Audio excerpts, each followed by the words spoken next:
በጣም የምንወደው የምናከብረው ለብዙ ሰዎች አራያ የነበረው አንጋፋው አርቲስት ነፃነት ወርቅነህ ከዚህ ዓለም በሞት ተለይቷል። በየቀኑ በየወሩ በየሳምንቱ ሞቶች በጣም እየሰማን ነው። የተለያዩ ሶሻል ሚዲያዎች ዩቲዩበሮች ለወዳቸው ያደሩ ሲገልጹ ነበር ግን ወጥቶ ሐሰት መሆኑንና በጣም በጥሩ ጤንነት ላይ እንዳለ ትንሽ ህመም ተሰምቶት እንደነበረና በህንድ ሀገር ታክሞ እንደመጣ ገልጾ ነበር። በጣም ብዙ አራያ መሆን የሚችል ሰው ነበር። ለብዙ ወጣቶች አራያ ነበር። በጣም ንጹሃንን የምናጣበት ሀገር አባቶችን የምናጣበት ሀገር ላይ ያለነው ነበር። እንዴት ነው የሚታመነው ማለት እንዴት ነው?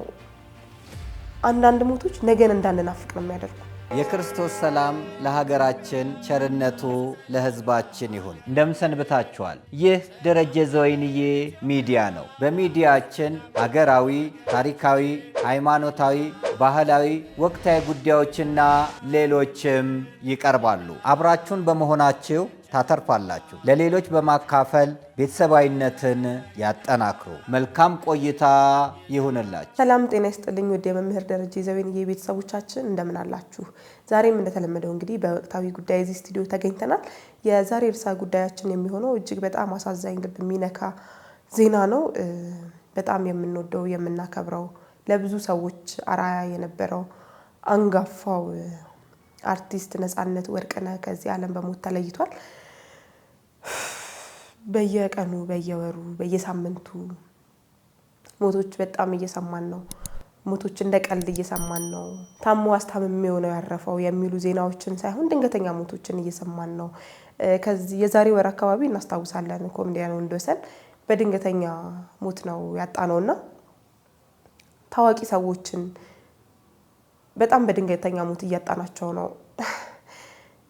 የነፃነት ወርቅነህን ሞት እስካሁን መቀበል አልቻልኩኝም። አሁን በጣም በቅርብ ሰዓት ነው የሰማሁትኝና በጣም ያማል። ምን እንደሆነ ምን እንዳጋጠመው ምንም የምናውቀው ታሪክ የለም። ከሳምንት በፊት ትልቅ ድርጅት ላይ አምባሳደር ሆኖ ደስታውን ስናከብር ነበረ የነበረውና በጣም ነው የሚያሳዝነው። የምር በጣም ነው የሚያሳዝነው። በጣም ልብ ይነካል። እስካሁን አምኜ መቀበል በጣም ከብዶኛል። እውነት ይሄንን ፕሮግራም ይሄንን ዜና ለእናንተ ለወደ ተመልካቾቻችን እያጋራን ያለ ነው ከታማኝ ምንጮች ስለሰማን ስላወቀን ጭምር ነው።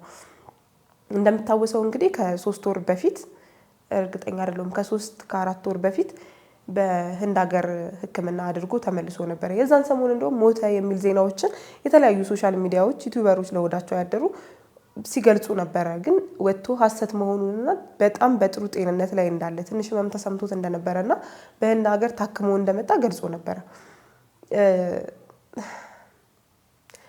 ከሳምንት በፊት ላየው ሰው ዛሬ ላይ እናጣዋለን ብሎ መገመት በጣም ከባድ ነበር። ከሳምንት በፊት አይደለም ትናንትና ከጓደኞቹ ጋር ነበር። ከጓደኞቹ ጋር እየሳቀ እየተጫወተ ምንም የሚሞት ሰው አይመስልም ነበር ብለው ገልጸዋል ጓደኞቹና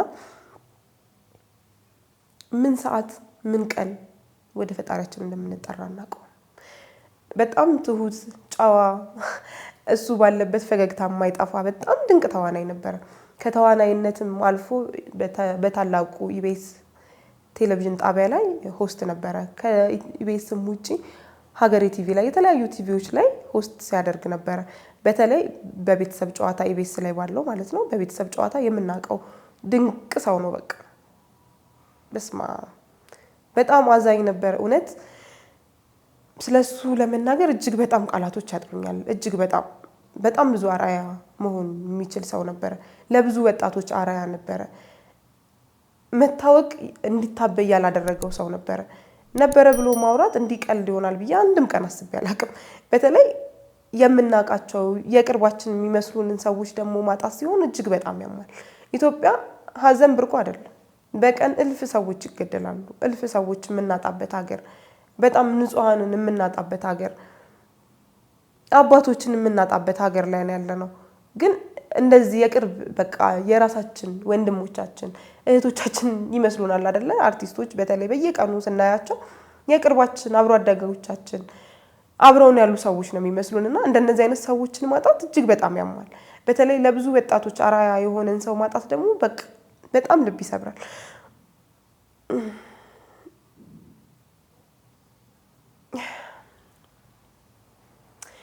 ከባድ ነው በጣም። እኛ ዛሬ ልናቀርብ ያሰብነው የመምህር የማርያም ከመምህር ደረጀ ጋር ያደረጉት ኢንተርቪው ነበረ። ፖስት አድርገነውም ነበር ዛሬ ማታ ጠብቆ የሚል ፖስት ነበረን። ግን ይሄንን ዜና ሰምተን ያንን ማቅረብ እንደው ንፉግነት ነው ብለን አስበን ነው።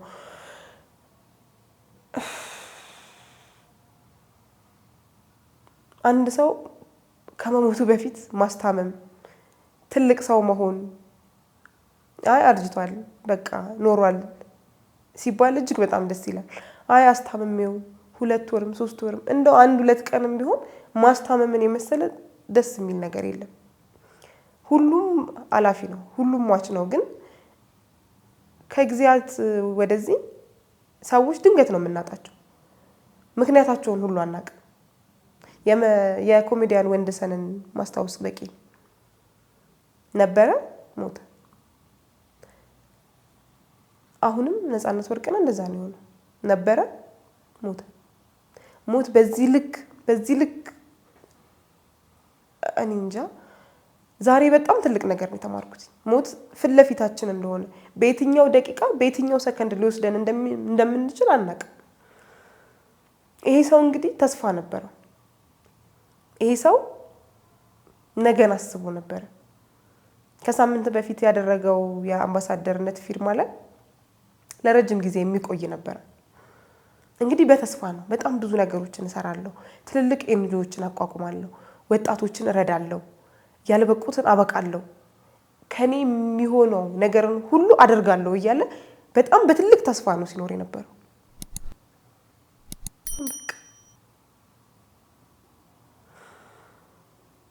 እንዴት ነው የሚታመነው? ማለት እንዴት ነው? አንዳንድ ሞቶች ነገን እንዳንናፍቅ ነው የሚያደርጉ። አንዳንድ ሞቶች በቃ ህይወታችንን እንድንጠላ ነው የሚያደርጉ። ለቤት ሚስትየው ምን ታስባለች? እንዴት ትሆናለች? ልጆቿ እንዴት ነው ይሄንን ነገር የሚቀበሉት? አንድ አይደለም 3 ልጅ አለው እና እነዚህን ህፃናቶች እንዴት ነው የአባታቸውን ሞት የሚቀበሉት? ታሟል አዩት፣ አላስታመሙት። አይዞህ አባታችን ብለው ውሃ አላቀበሉት። አይዞህ ትድናለህ፣ አይዞህ እኛ ከጎንህ ነን አላሉት። እንዳሳቀ ነው በቤቱ ሞቶ የተገኘውና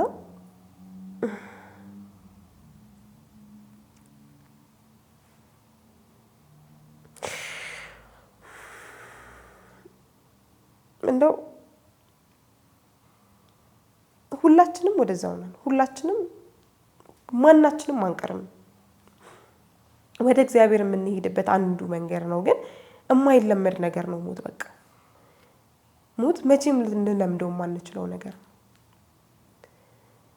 ዛሬም ነገም ወደፊትም አንለምደውም።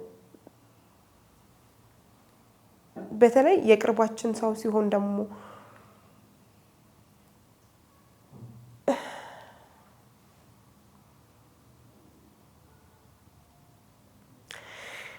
ለቤተሰቦቹ ለወዳጅ ዘመዶቹ እንግዲህ መጽናናትን እንመኛለን። ለአድናቂዎቹም ጭምር በተለይ ለቤተሰቦቹ ለሚስቱና ለልጆቹ ይሄ ነገር እጅግ በጣም ከባድ እንደሚሆን ይገባናል፣ እንረዳለን። በቃ እግዚአብሔር መጽናናቱን ይስጣችሁ። በህይወት በነበረበት ሰዓት በርካታ ነገሮችን ሰርቷል። ስሙ ከመቃብር በላይ ከፍ እንዲል የሚያደርጉ በጣም ብዙ ነገሮችን ሰርቷል። ፊልሞቻችንን ብናነሳ ነፃነት ያለበትን ፊልም 2-3 ያላየ ሰው አለ ብዬ አላስብም። ፊልሙ ተጀምሮ እስኪያልቅ ድረስ በፈገግታ በሳቅ በቁም ነገር እያሳቀ ቁም ነገርን የሚያስጨብጠን እያሳቅን አሃ እንደዚህ ነው ለካ እያለ ትክክለኛ ወደ ሆነ መስመራችን የሚከተን ሰው ነው። ፊልምን ከፊልምነት ወደ እውነታነት ቀይሮ ያሳየን ሰው ነው። በሆስቲንጉም ቢሆን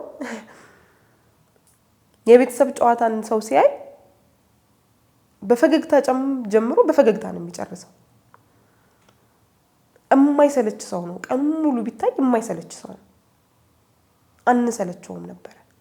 በጣም ይከብዳል። ኢቢኤስ ቲቪን ከፍቶ የቤተሰብ ጨዋታን እያዩ እሱን አለማየት ግን እጅግ በጣም ያማል፣ ይከብደናል።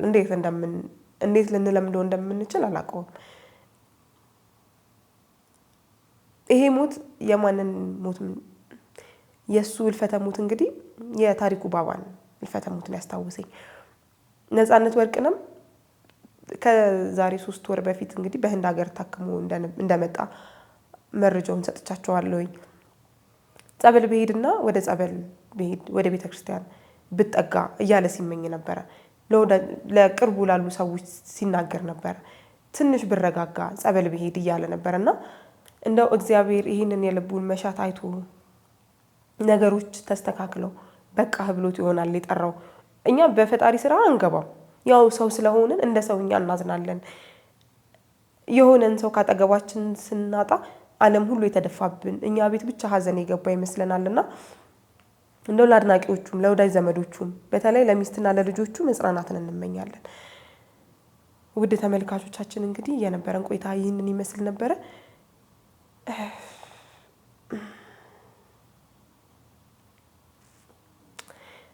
በዚህ ፕሮግራም በጣም ትልቅ ማስተላለፍ የምፈልገው መልእክት ሞት ፊት ለፊታችን ነው። እያንዳንዱ እርምጃችን ወደ ሞት ነው የሚወስደን፣ እያንዳንዱ እርምጃችን። ስለዚህ ሁሌም በንስሐ በጸሎት